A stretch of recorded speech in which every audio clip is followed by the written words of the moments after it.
Hello. Hello, শুনতে পাচ্ছ আমাকে? জি স্যার। আচ্ছা, ঠিক আছে। আসলে হয়েছে কি, আমি তো অফিস রুমে ওই মানে পিসিতে তো মাইক্রোফোন নাই, এই জন্য ফোন থেকে কানেক্ট হইলাম আর কি। তো আমার কথা বোঝা যাচ্ছে? তো তাহলে আমি শুরু করি আর কি। জি স্যার। জি আচ্ছা, স্যার, জি তোমরা স্যার। তো স্লাইডটা স্যার দেখতে পাচ্ছ, রাইট? স্যার হ্যাঁ, স্যার পড়া শুরু করার আগে একটা কথা বলতে পারি স্যার? হ্যাঁ, হ্যাঁ, বলো। স্যার আমাদের আগামী ক্লাসে তো স্যার যে সিটিটা আছে স্যার, ওটা কি স্যার একটু পিছানো যায় না স্যার? অন্যান্য সকল কোর্সেরই স্যার মানে 8 তারিখ পর্যন্ত মানে কোনো সিটি নিতেছে না আর কি স্যার। এখন আমরা তো সিটি, স্যার একটাই বেস্ট ওয়ান কাউন্ট হবে না স্যার, তো পিছিয়ে দিলে তো স্যার হ্যাঁ। সমস্যা হতো না? আচ্ছা, এখন বাকিরাও কি পিছাইতে চাও? আমার মানে সমস্যা নাই। স্যার একটু জি স্যার, জি পিছাইলে স্যার। ভালো হয় স্যার। জি জি স্যার, স্যার, একটু পিছাইলে ভালো হয় নেক্সট স্যার। মঙ্গলবার দিলে স্যার বেশি বেটার হয় স্যার। জি না, স্যার। নেক্সট মঙ্গলবার না, আমার আবার খাতা দেখতে হবে, তো শনিবার হবে তাহলে। আর স্যার এবার তো আবার স্যার ইয়ে আছে স্যার, ওই যে এক্সট্রা মেকআপ ক্লাস আছে তো স্যার, মানে একদিনও বন্ধ পাইতাম না।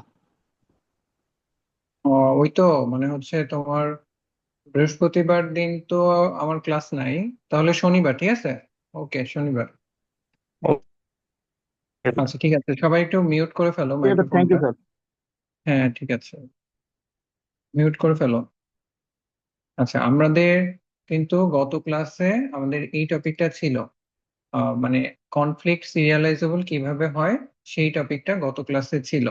তো আমি আরেকটু জাস্ট মানে বলে যাচ্ছি, যেহেতু এই টপিকটা নিয়ে আজকের কাজ। আমাদের কি ছিল, আমাদের যদি একই ডেটা আইটেমের উপরে দুইটা ভিন্ন ট্রানজেকশনের অপারেশন থাকে, এবং দ্বিতীয় শর্ত হচ্ছে একটা অন্তত রাইট অপারেশন থাকবে আর কি। একই ডেটা আইটেমের উপরে দুইটা ট্রানজেকশনের অপারেশন থাকবে, আবার দুইটার ভেতরে অ্যাটলিস্ট একটা হচ্ছে রাইট হবে, তাহলে ওইটা হচ্ছে কনফ্লিক্ট হবে সেখানে। তো আমাদের কনফ্লিক্ট সিরিয়ালাইজেবলের শর্ত ছিল, যদি আমাদের নন কনফ্লিক্টিং যে ইনস্ট্রাকশন সেট আছে, এটা যদি আমরা সোয়াপ করতে পারি, তাহলে আমাদের সোয়াপ করে আমরা একটাকে যদি সিরিয়াল বানায় ফেলতে পারি, তাহলে এটাকে হচ্ছে মানে কনফ্লিক্ট সিরিয়ালাইজেবল বলা হবে আর কি। তার মানে আমাদের এটা একটা সিরিয়ালাইজেবল শিডিউলে আমরা মানে কনভার্ট করতে পারতেছি। এই জন্যই এটার নাম হচ্ছে কনফ্লিক্ট সিরিয়ালাইজেবল, ঠিক আছে। মানে মূলত হচ্ছে এখানে কনফ্লিক্ট হচ্ছে না আর কি। নামটা যদিও কনফ্লিক্ট, কিন্তু হচ্ছে নন কনফ্লিক্টিং, এই জন্যই আমরা এটাকে সিরিয়ালাইজেবল করতে পারছি। তো তাহলে এটা বিভিন্ন ভাবে করা যায়। ধরো, আমি এই যে রিড ইনস্ট্রাকশনটা আছে, এইটাকে আমি উপরে নেওয়া যায় কিনা সেটা চেক করতে চাচ্ছি। তাহলে চেক করতে চাইলে কি করতে হবে, প্রথমে একবার এইটার সাথে কম্পেয়ার করতে হবে, তারপরে একবার এইটার সাথে কম্পেয়ার করতে হবে। তো যেহেতু ডেটা আইটেম বি আছে এখানে, ভিন্ন ডেটা আইটেম আছে, তাহলে এইটার সাথেও সোয়াপ করা যাবে। এরপরে এইটার সাথেও সোয়াপ করা যাবে, কারণ ডেটা আইটেমই ভিন্ন আছে আর কি। তাহলে আমার এইটা আলটিমেটলি আসলে উপরে চলে যাবে। এবং সেটাই হয়েছে, এই যে ডান পাশে দেখো, আমরা এই ইনস্ট্রাকশনটা উপরে চলে আসছে। একইভাবে এইটা হচ্ছে আমার, মানে এটা যখন উপরে চলে গেছে তখন এই দুইটা নিচে চলে আসছে। এই দুইটার ক্ষেত্রেও একই শর্ত, যেহেতু ডেটা আইটেমই ভিন্ন আছে, তাহলে আমার দুইটারই উপরে চলে যাবে, মানে আমার এও উপরে এখানে চলে যাবে। এবং ডান দিকে তাকাইলে আমাদের সেইটাই হয়েছে, ডান দিকে হচ্ছে রেজাল্টটা আছে আর কি। তাহলে এইটা এই দুইটা যেহেতু নন কনফ্লিক্টিং ছিল, উপরে চলে আসছে। আর স্বাভাবিকভাবেই এই দুইটা নিচে চলে আসছে। এখন তাহলে কি হয়েছে, যে আমার টি 1টাও একটা সিরিয়াল শিডিউল হয়ে গেছে, আর টি 2টাও একটা সিরিয়াল শিডিউল হয়ে গেছে আর কি। সিরিয়াল মানে সবাই একসাথে আর কি, মানে একটা ট্রানজেকশনের সব কাজ একসাথে হচ্ছে। যেহেতু এটাকে আমি একটা সিরিয়াল শিডিউলে কনভার্ট করতে পারছি, তাহলে এইটার নাম হচ্ছে, বাম পাশেরটার নাম হচ্ছে কনফ্লিক্ট সিরিয়ালাইজেবল শিডিউল। তো তাহলে এই টাইপের কোশ্চেন আসতে পারে, যে শিডিউল দেওয়া আছে, এখন তুমি সরাসরি হচ্ছে আমাদের সোয়াপ করে, মানে বলা থাকবে যে তুমি সোয়াপ করে এটা কনফ্লিক্ট সিরিয়ালাইজেবল করতে পারো কিনা আর কি। তাহলে হচ্ছে তখন তোমার এইভাবে করতে হবে, সোয়াপ করে করে যদি করতে পারো, তখন হচ্ছে এটা বলবা যে হ্যাঁ, যেহেতু করা গেছে, এই কারণে এটার নাম হচ্ছে কনফ্লিক্ট সিরিয়ালাইজেবল শিডিউল আর কি। এটা গেল একটা টাইপের কোশ্চেন। স্যার, হ্যাঁ, স্যার এখানে কি স্যার বলো। প্রত্যেকটা স্টেপ দেখাতে হবে? প্রত্যেকটা সোয়াপের স্টেপ? প্রত্যেকটা মানে হচ্ছে আমি যেটা বলেছিলাম, যে অ্যাটলিস্ট দুইটা স্টেপ দেখাইতে হবে আর কি, ঠিক আছে, যে কিভাবে হচ্ছে। স্যার তাহলে কি ধরো আমরা যে অ্যাসাইনমেন্ট আছে অ্যাসাইনমেন্টও কি স্যার এভাবে জাস্ট দু একটা করে দেখাবো? দুইটা অ্যাটলিস্ট দুইটা স্টেপ। ঠিক আছে স্যার, থ্যাংক ইউ। আচ্ছা, এবার এখানে দেখো, এইটা হচ্ছে, এটা কি করা যাবে কিনা। এখানে আমি একটা একটা করে চেক করি। আমি জাস্ট দেখতে চাচ্ছি যে রাইট কিউটাকে আমি উপরে তুলতে পারি কিনা, তাহলে আমার হয়ে যাবে। কিন্তু এটা আসলে তোলা যাবে না, কারণ এইটাও ডেটা আইটেম সেম, এইটাও ডেটা আইটেম সেম, এবং দুইটাই রাইট আছে। একটা রাইট থাকলেই করা যাইতো না, সেখানে দুইটা রাইট আছে, তাহলে এটা আর উপরে তোলা যাচ্ছে না। এই কারণে আমার এটা কিন্তু নট কনফ্লিক্ট সিরিয়ালাইজেবল। তাহলে এখন এই যে মানে সিরিয়ালাইজেবল কিনা, এক তো হচ্ছে আমরা দেখে ওই সোয়াপ করে করে টেস্ট করে দেখতে পারি যে সিরিয়ালাইজেবল হচ্ছে কিনা। আবার আরেকটা পদ্ধতি আছে, সেকেন্ড পদ্ধতিটা আমরা এখন দেখবো আর কি, যে একটা গ্রাফ তৈরি করে চেক করা যায় যে এটা আসলে সিরিয়ালাইজেবল করা যাবে কিনা। ঠিক আছে, আমরা একটা গ্রাফ তৈরি করবো আর কি। তো গ্রাফটা হচ্ছে তৈরি করব, এই যে দেখো আমাদের ডান পাশে একটা নতুন শিডিউল আছে, এখানে তিনটা ট্রানজেকশন আছে আর কি। তাহলে এটা তো তোমাদের বোধহয় রেকর্ড কি চলতেছে, একটু চেক করে দেখি। আচ্ছা হ্যাঁ, রেকর্ড চলতেছে। তো বিষয়টা হচ্ছে আহ মানে রেকর্ড থাকলে পরে আমি যখন বলতেছি পরে তোমরা আবার একটু রিপিট দেখলেই ভালো করে বুঝতে পারবে আর কি। তাহলে আমি আহ, আমাদের এখানে কি দেখলাম যে তিনটা সে মানে ট্রানজেকশন আছে, একটা শিডিউল আছে। এখন আমার দেখতে হবে, একটা গ্রাফ তৈরি করবো আর কি। তৈরি করে আমি দেখবো যে এটা সিরিয়াল করা যায় কি। তাহলে শর্ত কিন্তু আগের মতোই, কিন্তু গ্রাফ করাটা হচ্ছে গ্রাফ করে ফেললে একটু বড় শিডিউল যদি থাকে তখন সহজ হয় আর কি। তাহলে এই পাশে কিন্তু টাইম, তাই না, উপর থেকে নিচে হচ্ছে টাইম, যে কে আগে হচ্ছে কে পরে হচ্ছে সেইটা। এখন আমাদের সবসময় লক্ষ্য থাকবে যে যে কোনো একটা পেয়ারের মধ্যে একটা কনফ্লিক্ট আমি খুঁজে পাই কিনা, সেইটা আমি খুঁজে দেখবো আর কি। ঠিক আছে, পেয়ার বলতে ধরো T1 T2 একটা পেয়ার, মানে প্রতি দুইটা মিলে মিলে ওদের মধ্যে কোনো কনফ্লিক্ট আছে কিনা, এটা হচ্ছে আমি খুঁজে দেখবো আর কি। তো এখানে যেহেতু তিনটা আছে, তাহলে আমার পেয়ার আসলে তিনটা আছে। T1 এর সাথে T2 একবার, T1 এর সাথে T3 একবার, আর T2 আর T3 আরেকবার। তো কনফ্লিক্ট আমি প্রথমে হচ্ছে তোমার T1 আর T2 এর মধ্যে খুঁজে দেখি যে কনফ্লিক্ট পাই কিনা আর কি। তো আমাদের লক্ষ্য হচ্ছে একটা কনফ্লিক্ট পাইলেই হবে, আমাদের একটা কনফ্লিক্ট পাইলেই হবে। ঠিক আছে, তাহলে হচ্ছে আমি T1, এই যে এগুলো হচ্ছে সব T1, আর এই যে ডান পাশে এরা হচ্ছে সব T2।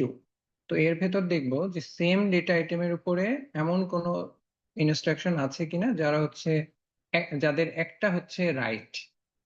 তাহলে আমি একটু খুঁজে দেখি, এখানে একটা রাইট পাইলাম, এটা মার্ক করে রাখলাম। এখানে একটা রিড, ঠিক আছে, এই যে দেখো একটা পেয়ে গেছি, যে একই ডেটা আইটেম এর উপর আমার একটা পেয়ার ইনস্ট্রাকশন আছে এবং তাদের মধ্যে একজন আছে রাইট। তাহলে এইটা হচ্ছে আমার কনফ্লিক্ট আছে এখানে। তো সেইটা আমি হচ্ছে এখানে কিভাবে লিখবো সেইটা হচ্ছে কথা। তো যেহেতু আমার T1 আর T2, তাহলে হচ্ছে T1 এর সাথে আমার T2 কনফ্লিক্ট আছে। তাহলে আমি লিখতে পারি যে আমার T1 হচ্ছে, মানে এই যে অ্যারো চিহ্নটা দিব যে T2 এর সাথে কনফ্লিক্ট আছে আর কি। ঠিক আছে, তো সেটা আমি করে ফেললাম, এই যে একটা করে ফেলছি। এবার আমার দেখবো যে, আচ্ছা আরেকটা বিষয় হচ্ছে যে দেখো, T1 এর ইনস্ট্রাকশনটা কিন্তু উপরে, তাই না, এটা প্রথম হয়েছে, আর এটা হচ্ছে পরে হয়েছে। তাহলে আমার যখন ইনস্ট্রাকশন গুলো রান হবে তখন আসলে আইডিয়ালি এটা প্রথমে রান হওয়ার কথা আর কি। তো এই কারণে ডিরেকশনটা হবে হচ্ছে আগে থেকে পরে আর কি। এই কারণে হচ্ছে এই যে T1 যেহেতু আগে হয়েছিল, T1 থেকে এই যে তীরের ডিরেকশনটা গেছে হচ্ছে T2 দিকে। এক তো কনফ্লিক্ট আছে, দ্বিতীয়ত হচ্ছে ডিরেকশনটা হচ্ছে যে আগে হবে তার দিক থেকে পরের জনের দিকে যাবে আর কি। তাহলে T1 আর T2 এর মধ্যে আমি যেহেতু একটা পেয়ে গেছি কনফ্লিক্ট, আর এদের মধ্যে আমি আর চেক করবো না। তোমরা চাইলে চেক করতে পারো, কিন্তু ওইটা চেক করার দরকার নাই আর কি, একটা করে পাইলেই হবে।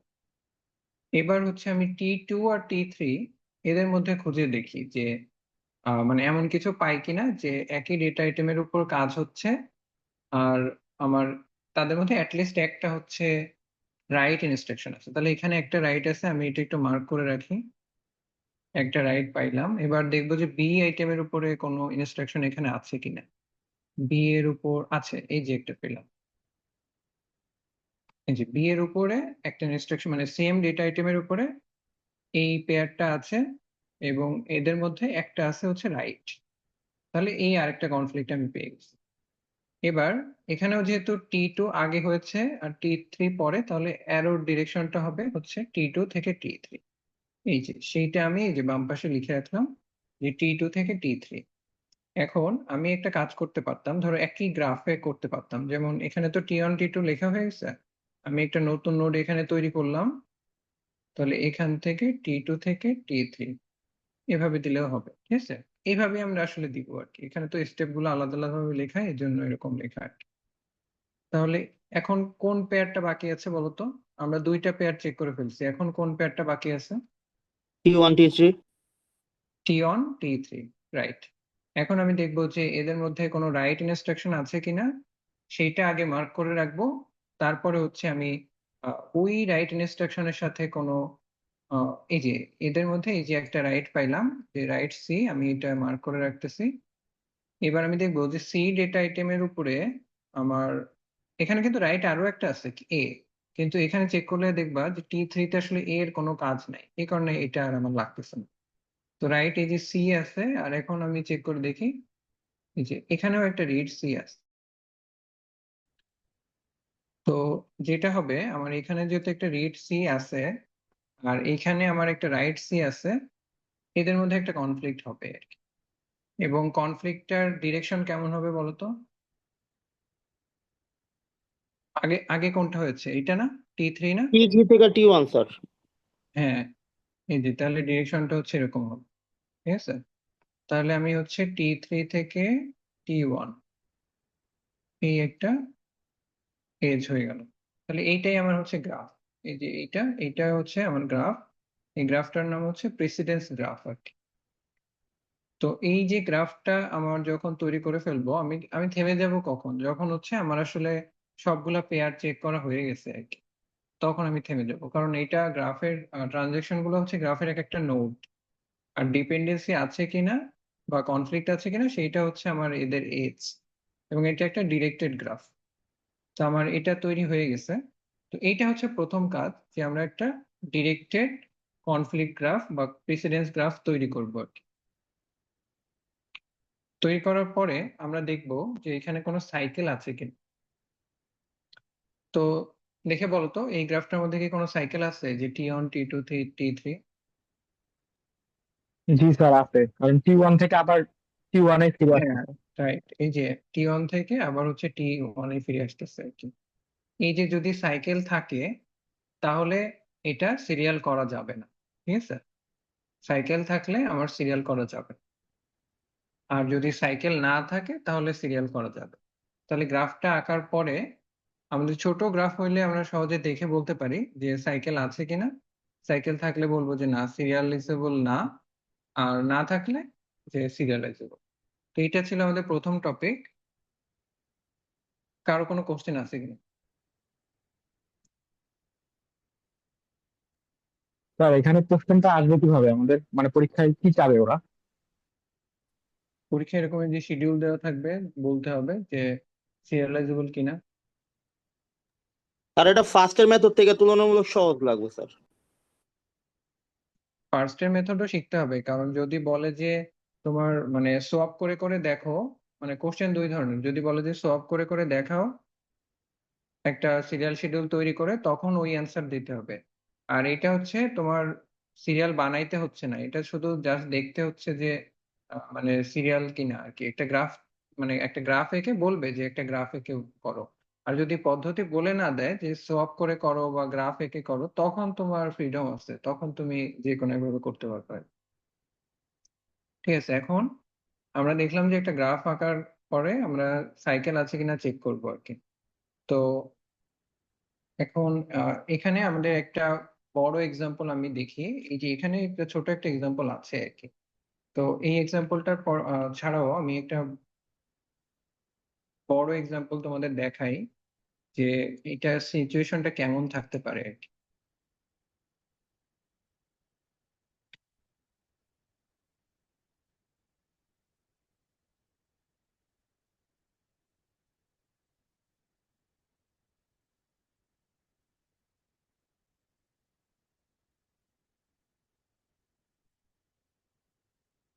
আচ্ছা, তোমরা এখন একটা পিডিএফ এর অংশ বিশেষ দেখতে পাচ্ছ?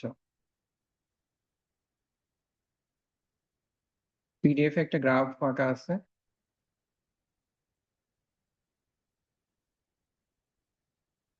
জি স্যার। দেখা জি দেখা স্যার। যাচ্ছে? আচ্ছা, ঠিক আছে। এখন আমরা যেটা করব যে এই পিডিএফ এ মানে এখানে এটা তো একটা গ্রাফ, দেখো A B C D E. তো ধরো হচ্ছে এই পাঁচটা হচ্ছে আমার ট্রানজেকশন, ঠিক আছে? তো ওইটা তো একটা ছোট গ্রাফ ছিল, এই জন্য আমরা দেখে বলে দিতে পারতেছিলাম যে সাইকেল আছে কিনা। তো ধরো একটা বড় গ্রাফও কিন্তু দেওয়া থাকতে পারে, যে এখন তুমি বলো যে এই গ্রাফটা দেখে যে এখানে আসলে সিরিয়ালাইজেবল কিনা। তাহলে আমার কি করতে হবে? সাইকেল আছে কিনা চেক করতে হবে। এখন বড় গ্রাফ যখনই থাকবে বা দেখে যখন বোঝা যাচ্ছে না, তখন আহ আমার করতে হবে হচ্ছে আমি ডিএফএস অ্যাপ্লাই করব। ডিএফএস অ্যাপ্লাই করে সাইকেল ডিটেক্ট করবো আর কি। এটা তোমরা ডিএসএ কোর্সে করছো, তারপরও আমি একটা এক্সাম্পল দেখাচ্ছি আর কি এখানে। তো আগে যদি অন্য কোনো পদ্ধতিতে কেউ করে থাকো সেইভাবে করলেও হবে, সমস্যা নেই। তো এখন আমি প্রথমে যেটা করব যে আমার পাঁচটা নোড আছে, প্রত্যেকটা -1 অ্যাসাইন করব যদি আনভিজিটেড হিসেবে। প্রথমে সবাইকে আনভিজিটেড করে দিব। এরপর 0 করব যখন হচ্ছে ভিজিটেড হবে, আর +1 করব যখন হচ্ছে ভিজিটেড আছে, এখন স্ট্যাক থেকে আমি পপ করে দিব তখন। তাহলে আমি শুরু করি হচ্ছে এ নোড থেকে, ঠিক আছে? এ নোড থেকে শুরু করি। তাহলে এ নোডে দেখো আমি এই যে -1 যেহেতু ভিজিটেড, আমি হচ্ছে ভিজিট করে এই স্ট্যাকে পুশ করছি। এই যে এ দেখো এখন স্ট্যাকে আছে। এবার এর ভ্যালু 0 হয়ে গেছে, এখন এ থেকে এ যাচ্ছে হচ্ছে বি তে। তাই আমি এখানে বিটা লিখছি, বিটাও ভিজিট করে দিয়েছি। তারপরে বি এর ভ্যালু 0 করে দিছি। আর বিটা কোথায় যাবে? বিটা হচ্ছে স্ট্যাকে চলে যাবে। তারপর আমি একটা প্যারেন্ট ম্যাপ রাখবো, যে আমার যে নোডগুলো ভিজিটেড হচ্ছে তাদের প্যারেন্ট কে ছিল। যেমন এই যে এখানে নোড বা ভার্টেক্স গুলার লিস্ট আছে, আর এর প্যারেন্ট কে ছিল সেটা আমি লিখছি। তো প্রথমে দেখো এ যখন ভিজিট করছি, এ কিন্তু ওইটা আমার স্টার্টিং নোড ছিল, স্টার্টিং নোডের কোনো প্যারেন্ট নাই আর কি। এই কারণে একটা ডট মানে ড্যাশ দেওয়া আর কি। তো এ থেকে আমি যখন বি তে গেছি, তখন বি এর আসছি কোন জায়গা থেকে? এ এ নোড থেকে আসছি। তাহলে বি এর প্যারেন্ট হবে আমার এ। এই কারণে যে এখানে এ লিখে রাখছি, ঠিক আছে? আর আমি যে এখানে ছোট করে একটু মানে ওই যে লিস্টটা লিখতেছি, যে প্রথমে এ ভিজিট করছি তারপরে বি ভিজিট করছি, এটা হচ্ছে ভিজিটেড নোডের একটা লিস্ট আর কি। এখানে আসলে কমা হবে, মানে দাগ বসে গেছে আর কি, ঠিক আছে? তাহলে আমরা এই পদ্ধতিতে এখন যাইতে থাকবো। তাহলে বি থেকে আমি যাব কোথায়? ডি তে। কারণ আচ্ছা, বি থেকে যাব সি তে, কারণ এই যে একটা এজ আছে, অথবা ডি তেও যাইতে পারি, সমস্যা না। তো আমি ধরো প্রথমে সি তে গেলাম। তাহলে সি তে গেলে কি হবে? আমার স্ট্যাকে হচ্ছে সিটা ঢুকবে, এই যে ঢুকছে। তারপর সি এর ভ্যালু 0 হয়ে গেছে। তো আমি যে এই পাশের অংশটা লিখিনি, এখানে যে এ ছিল তো মানে লিখি নাই, কারণ যে উপরে লেখা আছে এই জন্য আর এই অংশটা এখানে লিখি। তো এখন আমার বাকি কাজ কিন্তু করতে হবে। যেমন সি যেহেতু আমার ভিজিট হয়ে গেছে, তাহলে এখন সিটা আমি স্ট্যাকে পুশ করে দিলাম। তারপরে হচ্ছে সি এর প্যারেন্টটা বি, সেটাও লিখে ফেললাম। এবার সি থেকে আর কোনো নোডে যাওয়া যাচ্ছে না, নতুন কোনো নোডে। তাহলে এই যে দেখো সি থেকে আর কোনো নোডে কিন্তু যাওয়া যাচ্ছে না। এই কারণে আমার কি করতে হবে? যেহেতু সি থেকে আমি আর যাইতে পারতেছি না, এই কারণে হচ্ছে সি এর ভ্যালুটা আমি এই যে +1 করে দিই, এটা পপ করে দিই, ঠিক আছে? এখানে আসলে +1 লেখা হয় নাই, এখানে +1 করে দিয়ে আমি পপ করে দিব এই সিটাকে। এই কারণে দেখো এই যে পাশে লেখা আছে পপ হয়ে গেছে। তাহলে এখন স্ট্যাকে কি আছে এবং ভিজিটেড নোডেও সি চলে আসছে, লিখে ফেলছে। এটা আসলে না লিখলেও হয়, আমাদের আসলে স্ট্যাকটা ঠিকঠাক মেনটেন করলে সেখানেই হয় আর কি। তবে এই প্যারেন্ট ম্যাপটা লিখতে হবে। তো এখন আমার স্ট্যাকের টপ এলিমেন্ট কি আছে? বি, তাই না? কথা বলো। জি স্যার। স্ট্যাকে এখন টপ এলিমেন্ট আছে বি, তাহলে আমি দেখবো যে বি থেকে কোনো নোডে যাওয়া যায় কিনা। ডি তে যাওয়া যায়, তারপরে ডি চলে আসছে। ডি থেকে ই তে যাওয়া যায়, ই চলে আসছে। এবার এই যে ডি আর ই এর প্যারেন্টও আমি লিখে ফেললাম। হয়ে গেছে। এখন আমার হচ্ছে ই থেকে কোথাও যাওয়া যায় কিনা, হ্যাঁ যাওয়া যাচ্ছে, বি তে যাওয়া যাচ্ছে। কিন্তু এখানে একটা বিষয় আছে, বি তে যাওয়া গেলেও বি কিন্তু অলরেডি ভিজিটেড আর কি, ঠিক আছে। বি কিন্তু এই যে উপরে লিখে রাখছি 0, এই কারণে আমাদের সুবিধা হচ্ছে বি কিন্তু অলরেডি ভিজিটেড। তো এই কারণে হচ্ছে আমি ই থেকে তাহলে বুঝলাম যে এখানে এই ধরনের ইস্যু যদি আসে যে একটা এজ আছে এবং অলরেডি একটা ভিজিটেড নোডে যাচ্ছে, তাহলে আমার বুঝতে হবে যে এই এজটা আমার হচ্ছে একটা সাইকেলের অংশ আর কি। তাহলে এই এজটা একটা সাইকেলের অংশ সেটা বুঝছি, এবং এখানে একটা যে সাইকেল আছে এটা বোঝা যাচ্ছে। এখন প্রশ্ন যদি হয় যে তোমার এটা সিরিয়ালাইজেবল কিনা, তাহলে যেহেতু তুমি এখানে পেয়ে গেলে এই ধরনের কন্ডিশন, তাহলে তুমি এখানেই বলে দিতে পারো যে এই গ্রাফটা একটা সাইকেল আছে, এবং যেহেতু সাইকেল আছে এটা কিন্তু সিরিয়াল করা যাবে না আর কি। ঠিক আছে, অ্যান্সার ওইখানে শেষ হয়ে গেল। এখন আমি চাইলে সাইকেলটাও খুঁজে বের করতে পারি, যেমন এই যে বি নোডটাতে আসছি কোন পথ থেকে, এই পথ থেকে আসছি, তাহলে এইটা যে আমার সাইকেল মানে সাইকেলের একটা অংশ এটা আমি জানি। এখন আমি দেখবো যে ই এর প্যারেন্ট কে ছিল। ই এর প্যারেন্ট ছিল ডি, ডি এর প্যারেন্ট কে ছিল বি। এটা আমি পাবো হচ্ছে যে প্যারেন্ট ম্যাপ থেকে চেক করলেও পাবো আর কি, অথবা আমি এখান থেকে চেক করলেও পাবো আর কি, গ্রাফ থেকেও পাবো অথবা প্যারেন্ট ম্যাপ থেকেও পাবো। তো এই যে তাহলে আমি আবার যেহেতু বি থেকে বি তে ফিরে আসছি, তাহলে এই অংশটাই আমার আসলে সাইকেলটা আছে। এই কারণে যে দেখো আমি যে নিচে লিখে লিখে রাখছি যে বি ডি ই বি, এইটাই আমার হচ্ছে সাইকেলটা। ঠিক আছে, এটা কিন্তু আমার মানে মূল গ্রাফের একটা অংশ, কিন্তু আমার মূলত সাইকেল যে আছে এটা ডিটেক্ট করতে পারলে আমার হচ্ছে বুঝে ফেলবো যে আমার এটা সিরিয়াল করা যাচ্ছে না। তাহলে আমাদের এই এক্সাম্পলটায় সিরিয়ালাইজেবল না, অ্যান্সার হবে যে সিরিয়ালাইজেবল না, কারণ হচ্ছে সাইকেল আছে। এখন যদি এমন একটা গ্রাফ থাকতো যে তোমার এখানে সাইকেল নাই, তাহলে হচ্ছে কি হইতো, তখন হচ্ছে বলতে হইতো যে আমার সাইকেল যেহেতু নাই, এই কারণে এটা সিরিয়ালাইজেবল হবে। ঠিক আছে, সবাই বুঝছো? জি স্যার। আচ্ছা, এখন তোমাদের আরেকটা এক্সাম্পল আমি একটু দেখাই যে সাইকেল যখন থাকবে না, মানে যখন সাইকেল থাকবে না তখন আসলে কেমন সিনারিও হতে পারে আর কি। তো মূল আচ্ছা তোমরা কি ওই স্লাইডটা দেখতে পাচ্ছ, এখন নতুন একটা স্লাইড?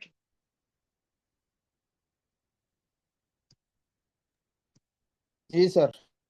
এবিসি একটা গ্রাফ আছে তাই তো, এ থেকে বি থেকে সি। এখন ধরো এই গ্রাফটা আসলে ছোট একটা গ্রাফ, এটা আমরা দেখে বুঝতেছি যে আসলে এখানে সাইকেল নাই। কিন্তু ধরো আমি যদি বলি যে ডিএফএস অ্যাপ্লাই করে দেখো আর কি, বা ধরো বড় গ্রাফের ক্ষেত্রে একই হবে, আমি জাস্ট একটা এক্সাম্পল দেখানোর জন্য আনলাম। তো কখন হচ্ছে আমি শিওর হইতে পারবো যে গ্রাফে সাইকেল থাকবে না? আমি তখন শিওর হতে পারবো যখন হচ্ছে আমি ডিএফএস ট্রাভার্স করে করে আমার সবগুলা নোড ভিজিট করে হয়ে যাবে, এবং আমি এমন একটা নোডে আবার পেয়ে যাব যে এখানে এজ আছে, যে নোডটা কিনা অলরেডি আমার ওই স্ট্যাকে আছে। ওই যে আমি বাম পাশে একটু আগে যে স্ট্যাকটা লিখতেছিলাম ওইটার আরেকটা নাম হচ্ছে রিকারশন স্ট্যাক। তো ওই রিকারশন স্ট্যাক বা স্ট্যাক যে কোনো একটা বললেই হবে। যেহেতু আমি স্ট্যাকে আমি মূলত রাখতে মানে স্ট্যাকে কিন্তু অলরেডি বি ছিল, আর বি তে আবার একটা এস ছিল। আমি ওখানে দেখছি যে বিটা ভিজিটেড, এই জন্য আমি সরাসরি বলে দিচ্ছি যে সাইকেল। তো এইটাই হচ্ছে মূল মানে চেকিং, যে এমন কোন নোড হচ্ছে হচ্ছে কিনা যে ভিজিটেড নোডে আবার চলে যাচ্ছে কিনা। ঠিক আছে, তো তাহলে দুই ভাবে মনে রাখতে পারো যে আমি এস ট্যাগে আছে এমন কোন এলিমেন্টে আবার চলে আসতেছে কিনা, এটাও হইতে পারে। অথবা তুমি দেখবা যে এমন কোন নোডে চলে যাচ্ছে কিনা যে নোডটা অলরেডি ভিজিটেড আছে। যে কোনো একটা জিনিস চেক করলেই হয় আর কি। দুইটা আসলে একই, কিন্তু যে কোনো ভাবে চেক করতে পারো। তাহলে এখন এইটা কেমন হইতে পারে, এখানে ওই যে একটা সিমুলেশনের একটা স্ক্রিনশট আমি দিয়েছি আর কি। যেমন এ বি সি এরা তো সবাই ভিজিটেড হয়ে গেছে। তো এখানে দেখো এখান থেকে কিন্তু সি থেকে আর কোনো এস ছিল না। তো এ বি সি তো এস থেকে চলে আসবে, তাহলে এস থেকে পপ করার শর্ত কি? পপ করার একটা শর্ত হচ্ছে যদি আমার এখান থেকে আর মানে যাওয়া না যায়। যেমন আমার কি হবে যে প্রথমে সি যেহেতু স্ট্যাকের টপে আছে, তাহলে আমার সি থেকে আর কোনো এজ নাই, তাহলে এখন সিটা পপ হয়ে যাবে। তারপরে হচ্ছে বি, তো বি থেকেও আর কোনো নতুন এজ নাই, তাহলে বিটাও হচ্ছে আমার পপ হয়ে যাবে। তারপরে চলে আসবে এ, এ থেকেও নতুন কোনো আমার এজ নাই বা নোড নাই, তখন এটাও পপ হয়ে যাবে, তখন আমার স্ট্যাক আসলে খালি হয়ে যাবে। আর স্ট্যাক যখন খালি হয়ে যাবে তখন আমার অ্যালগোরিদম এমনিতেই শেষ হয়ে যাবে আর কি। কিন্তু আমার ধরো হচ্ছে এই পুরাটা না করলেও হয়, মানে আমি যদি দেখি যে আমার মানে পুরাটা ডিএফএস ট্রাভার্স করা হয়ে গেছে কিন্তু কোনো ভিজিটেড নোডে আমার মানে বাড়তি এজের মাধ্যমে কোনো অলরেডি ভিজিটেড নোডে আমি ফেরত যাচ্ছি না, তাহলে কিন্তু আমি বুঝতে পারি যে এখানে আসলে সাইকেল নাই। কিন্তু অ্যাকচুয়াল প্রসেসটা হচ্ছে স্ট্যাক খালি করে ফেলতে হয় আর কি, সেটা আমি দেখাইলাম আর কি। এখন তাহলে আমার এই যে এবিসি এই ধরনের একটা গ্রাফ থাকলে তখন তুমি বলবা যে আমার এই যে সাইকেল নাই, এবং সাইকেল নাই যেহেতু তাহলে এটা সিরিয়ালাইজেবল হবে আর কি। ঠিক আছে?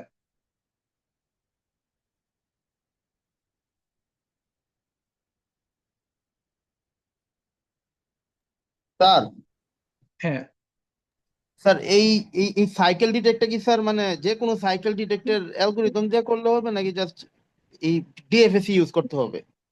যে কোনো অ্যালগোরিদম দিয়ে করলে হবে আর কি, কিন্তু ঠিকঠাক ভাবে করতে হবে।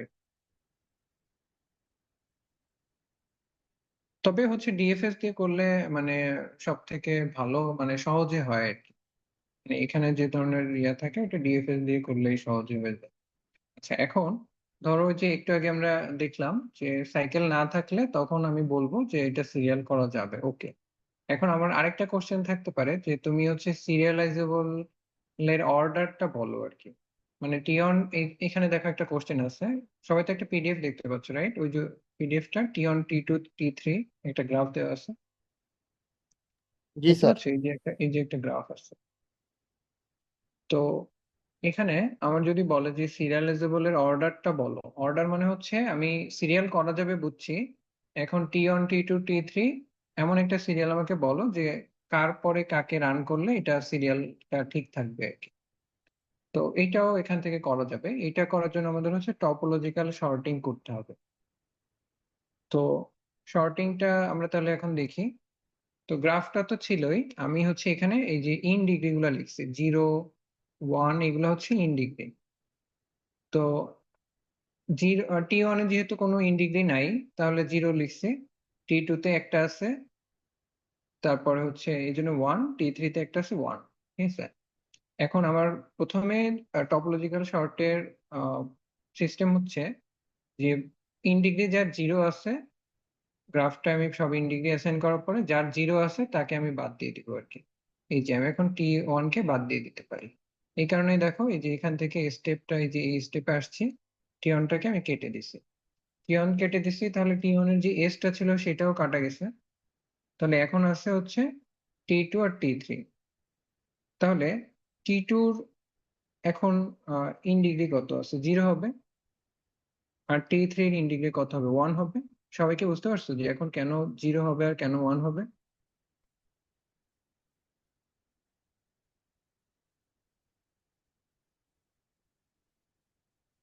কথা বলো। স্যার এটা আরেকবার একটু বলবেন স্যার, সফটওয়্যারটা ভুলে গেছি স্যার। এই যে আমি তো বলতেছি এই যে ইন ডিগ্রি, মানে আমি প্রথমে ইন ডিগ্রি সবার অ্যাসাইন করছি, করার পরে আমি দেখছি যে 0 কার আছে, 0 আছে কার? T1 এর। তো আমি পরের স্টেপে হচ্ছে T1টা কেটে দিছি। তো T1 যদি কেটে দেয় তাহলে এসটাও কেটে গেছে। তাহলে এখন আমার অবশিষ্ট আছে শুধুমাত্র T2 থেকে T3, এইটুকু আমার গ্রাফে অবশিষ্ট আছে। তাহলে এখন আপডেট করতে গেলে T2 তে তো আর কোনো এজ নাই, T2 তে তো মানে অন্য কোনো জায়গা থেকে আসতেছি না। তো এই কারণে T2 এখন ইন ডিগ্রি হয়ে গেছে 0, কিন্তু T3 তে একটা ইন ডিগ্রি এজ আছে, এই কারণে T3 ইন ডিগ্রি এখনো হচ্ছে 1 আছে। ঠিক আছে? তো এইটা আমি আপডেট করে ফেললাম, তাহলে এর পরের স্টেপটা কি হবে? একই স্টেপ, যে যেটা ইন ডিগ্রি আছে ওইটা বাদ যাবে। তাহলে পরের স্টেপে দেখো আমি হচ্ছে T2টা বাদ গেছে, T2-র ওই যে এসটাও বাদ গেছে, এই কারণে পরের স্টেপ হচ্ছে T3-র হচ্ছে ইন ডিগ্রি 0 হয়ে গেছে আর কি। মূলত আমরা ফাইন্ড আউট করব যে কাদের ইন ডিগ্রি 0 করতে পারি স্টেপ বাই স্টেপে, ওদেরই আসলে ওই অনুযায়ী আমার সিরিয়ালটা হবে। যেমন প্রথমে বাদ গেছিল কে? T1, আমি এখানে T1 লিখে রাখলাম। এরপরে বাদ গেছে কে? T2, এই কারণে T2। এরপরে সবার শেষে T3 ছিল, তাহলে T3। তাহলে আমার হচ্ছে সিরিয়ালের অর্ডারটা হবে T1 প্রথমে, তারপর T2, তারপর T3। আমি যদি এইভাবে চালাও মানে এইভাবে রান করি তাহলে আমার এটা একটা মানে ওই যে ইকুইভ্যালেন্ট সিরিয়াল শিডিউল আমি পেয়ে গেলাম আর কি। কার কার জন্য পেয়ে গেলাম? এই গ্রাফের জন্য পেয়ে গেলাম। জি এই স্যার। গ্রাফে যে শিডিউলটা ছিল তার ইকুইভ্যালেন্ট সিরিয়াল শিডিউল হচ্ছে T1 T2 T3। ঠিক আছে, তাহলে এটা হচ্ছে আরেকটা কোশ্চেন যে তোমার দেওয়া থাকলো একটা গ্রাফ দেওয়া থাকতে পারে, ইভেন শিডিউলও কিন্তু দেওয়া থাকতে পারে। শিডিউল দেওয়া থাকলে তোমার প্রথমে গ্রাফ তৈরি করে তারপরে হচ্ছে তুমি এই শিডিউল তৈরি করতে পারবে। আবার সেম কাজটা কিন্তু আমরা ওই যে সোয়াপ করে করেও করতে পারি, কিন্তু সোয়াপ করে আসলে অনেক বেশি থাকলে সোয়াপ করে করা একটু টাফ। সেই ক্ষেত্রে এইভাবে করলে সহজ হবে আর কি। তো তাহলে আমাদের মেইন টপিক শেষ। এখন 1 মিনিট একটু বিরতি দেব, তারপরে লাস্টের একটা টপিক আছে ওটা দেখ।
আচ্ছা, এখন আমি আবার শুরু করছি, সবাই একটু খেয়াল করো। তো এখন আমাদের 2-3টা আলাদা টপিক আছে, সেই টপিকটা এক্সাম্পল থেকে আমরা দেখবো আর কি। তারপরে হচ্ছে এক্সাম্পলটা বুঝতে পারলে মানে প্রবলেমটা কি সেটা তোমরা বুঝতে পারবে। তো এই যে প্রবলেমটা আমরা দেখতেছি এইটার নাম হচ্ছে ডার্টি রিড প্রবলেম। মানে এটা হচ্ছে কাইন্ড অফ একটা ইনকনসিস্টেন্সি কিভাবে হইতে পারে সেটা আমরা দেখবো আর কি।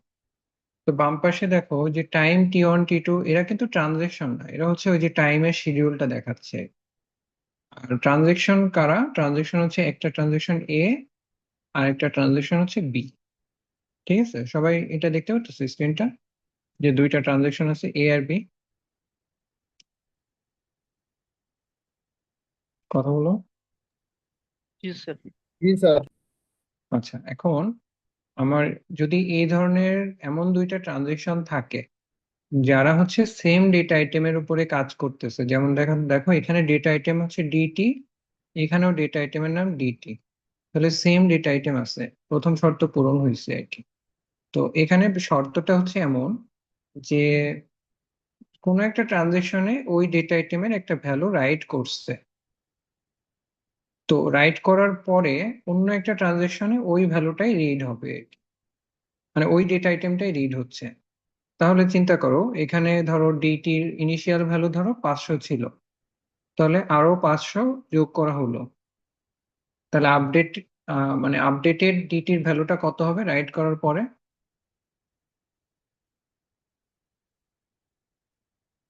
কত হবে?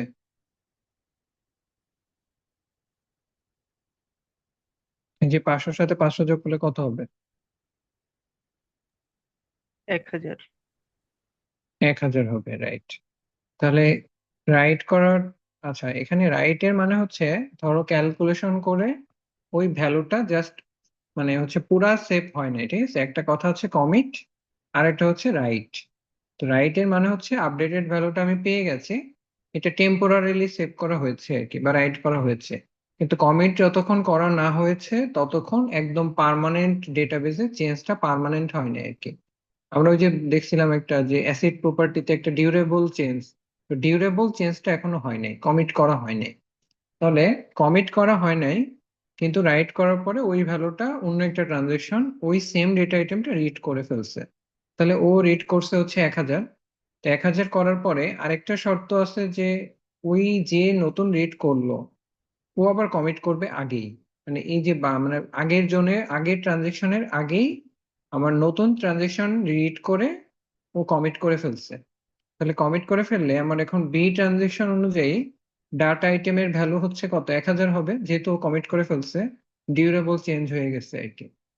এখন যদি এমন হয় যে ট্রানজেকশন এ যেটা ছিল সেটাতে কোনো একটা ইস্যু হয়েছে বাকি কাজ করতে গিয়ে, তো আমার রোল ব্যাক করতে হচ্ছে, এই দেখো নিচে লেখা রোল ব্যাক। তো রোল ব্যাক মানে কি, আমার পুরা ট্রানজেকশনটা আনডু হয়ে যাবে। আনডু হয়ে যাবে বলতে একদম ট্রানজেকশনের শুরুতে চলে যাবে আর কি, কোনো ইনস্ট্রাকশন এখানে যা যা হয়েছে এগুলো হবে না। তো রোল ব্যাক করলে আমি একদম শুরুতে চলে গেলাম, এবং একদম শুরুতে ডিটি যে ডাটা আইটেমটা ছিল ওইটার ভ্যালু কত ছিল? 500 ছিল, ওই 500ই থাকবে। তাহলে একই ডেটা আইটেমের ভ্যালু এখানে রোল ব্যাক করার কারণে হয়ে গেল 500, আর এখানে হয়ে গেছে 1000। এইটা তো হওয়ার কথা না, মানে এটা তো এক্সপেক্টেড না, এটা তো হচ্ছে একটা ইনকনসিস্টেন্ট বিহেভিয়ার হয়ে গেছে আর কি। তো এইরকম ইস্যু যদি হয় সেটাকে বলে ডার্টি রিড প্রবলেম, ঠিক আছে? তোমাদের আসলে হচ্ছে এটা এক্সাম্পল সহ মানে মনে রাখলে সব থেকে সহজ, কারণ এখানে কিন্তু অনেকগুলো কন্ডিশন আছে, এটা থিওরিটিক্যালি মনে রাখা কঠিন। এই টাইপের একটা এক্সাম্পল মনে রাখাটাই সহজ। ধরো বলতে পারে যে ডার্টি রিড প্রবলেম তুমি এক্সপ্লেইন করো আর কি, তখন তুমি এক্সাম্পল দিয়ে এক্সপ্লেইন করে দিলাম যে কি হয়েছে এখানে ইস্যুটা। অথবা ধরো একটা এক্সাম্পল থাকতে পারে, তোমার ফাইন্ড আউট করতে হবে যে ডার্টি রিড প্রবলেমটা কোথায় হয়েছে আর কি। তখন যদি হয়ে থাকে তাহলে এরকম ফাইন্ড আউট করবা যে এই যে শর্তগুলো আমি কেবল বললাম এই শর্তগুলো হচ্ছে কিনা, হইলে তখন বলতে পারবা যে হ্যাঁ ডার্টি রিড হচ্ছে। এখন এখানে তো কয়েকটা ছোট ছোট শর্ত আছে, তো এই ভিডিওটা যখন আবার রেকর্ডিংটা দেখবা তখন আরো ক্লিয়ার হবে। প্লাস তোমাদের নিজেদের একটু মনে রাখতে হবে যে এখানে কি কি হচ্ছে। প্রথম, একটা রাইট হয়ে গেছে, রাইট হওয়ার পরে কমিট করার আগেই আরেকটা রিড হয়ে গেছে, রিড করে সে আবার কমিট করে ফেলছে আমার প্রথম ট্রানজেকশনের কমিট হওয়ার আগেই। তারপরে প্রথম ট্রানজেকশনে আবার রোল ব্যাক হচ্ছে, তো রোল ব্যাক করার কারণে যেহেতু ইনিশিয়াল ভ্যালুতে চলে গেছে, অথচ নতুন যে ট্রানজেকশনটা ছিল বা সেকেন্ড ট্রানজেকশন ছিল সে তো কমিট করে ফেলছে, তাহলে এই কারণে হচ্ছে একটা ইনকনসিস্টেন্সি আছে, ঠিক আছে? এটাই হচ্ছে ডার্টি রিড প্রবলেম। তো এইটা গেল একটা টপিক। এবার আমাদের জাস্ট আর দুইটা টপিক বাকি আছে, ওই দুইটা তুলনামূলক সহজ, এখন ওই দুইটা আমরা দেখবো।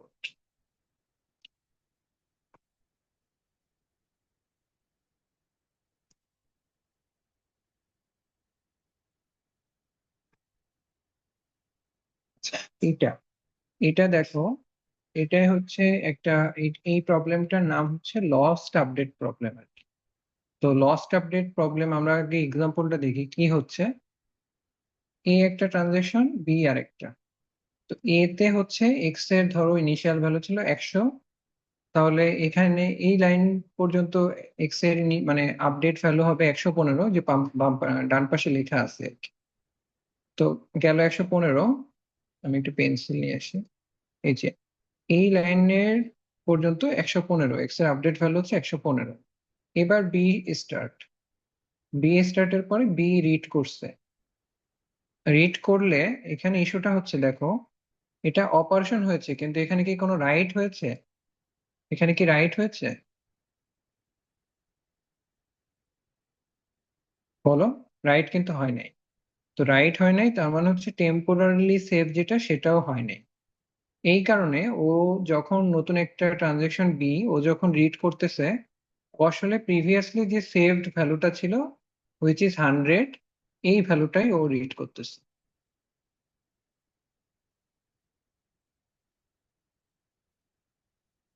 এবং যেহেতু ও এই ভ্যালুটা রিড করতেছে, এরপরে ও যে অপারেশনই চালাক, তাহলে একটা ইনকনসিস্টেন্সি তৈরি হবে না? কারণ এখানে হয়ে গেছিল 115, কিন্তু রাইট না করার কারণে ও আপডেট ভ্যালুটা পাইলো না। তো এই যে ইস্যুটা হইলো, এইটাই হচ্ছে আমার লস্ট আপডেট প্রবলেম।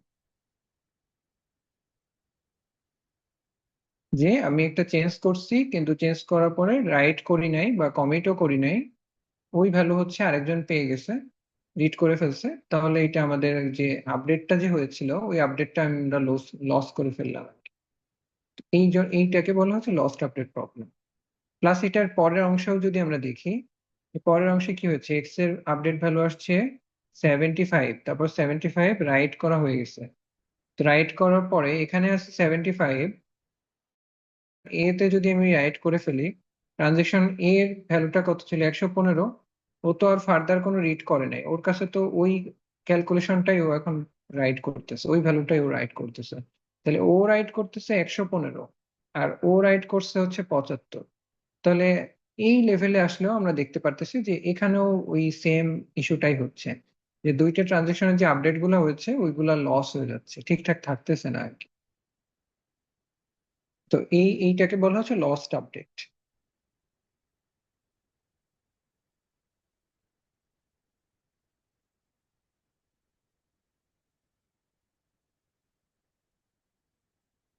এবার হচ্ছে আমরা দেখব আমাদের আরেকটা টপিক বাকি আছে, সেটা হচ্ছে, এটার নাম হচ্ছে আনরিপিটেবল রিড প্রবলেম।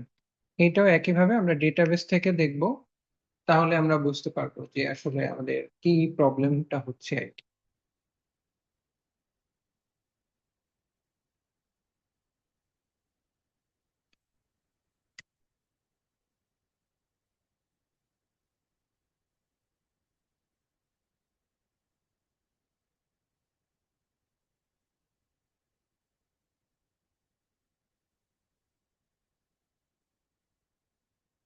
এবার দেখো, আহ, প্রথমে আমার ডেটা আইটেম ডিটি আছে, আর এখানেও ডেটা আইটেম ডিটি আছে। তো এ আর বি ট্রানজেকশন, ওরা দুইজনই হচ্ছে যখন শুরুতে ভ্যালুটা, ধরো ডিটির ইনিশিয়াল ভ্যালু যে আমাদের বাম পাশে লিখে দেওয়া আছে, ইনিশিয়াল ভ্যালু হচ্ছে 1000। তাহলে আমি এখানে একটু লিখি 1000। তাহলে এ যখন রিড করতেছে ভ্যালু পাচ্ছে কত, 1000। দুইজনই 1000 করে পাইলো। পাওয়ার পরে এ তে যেটা হচ্ছে একটা ভ্যালু যোগ হয়েছে 500, তাহলে এখন আপডেট ভ্যালু হয়ে গেছে কত, 1500। তো আপডেট ভ্যালু হয়ে গেছে 1500।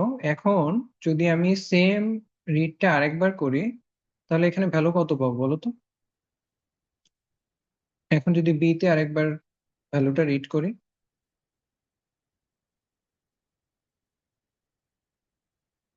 যেহেতু এখানে আপডেট হয়ে গেছে 1500, এখানেও আমি 1500 পাবো।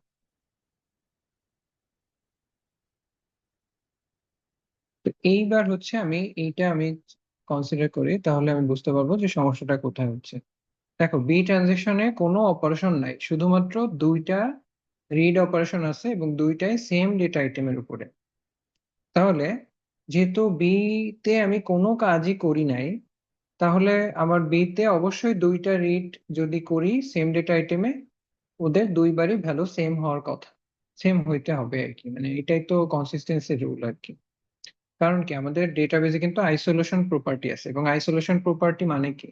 আইসোলেশন প্রপার্টি হচ্ছে সবগুলা ট্রানজেকশন যদি আলাদা আলাদা সিরিয়ালি আমি রান করি, তাহলে যে ভ্যালুটা আমি পাবো সেইটাই হচ্ছে মানে আমি হচ্ছে আইডিয়াল ভ্যালুটা হচ্ছে সেইটা।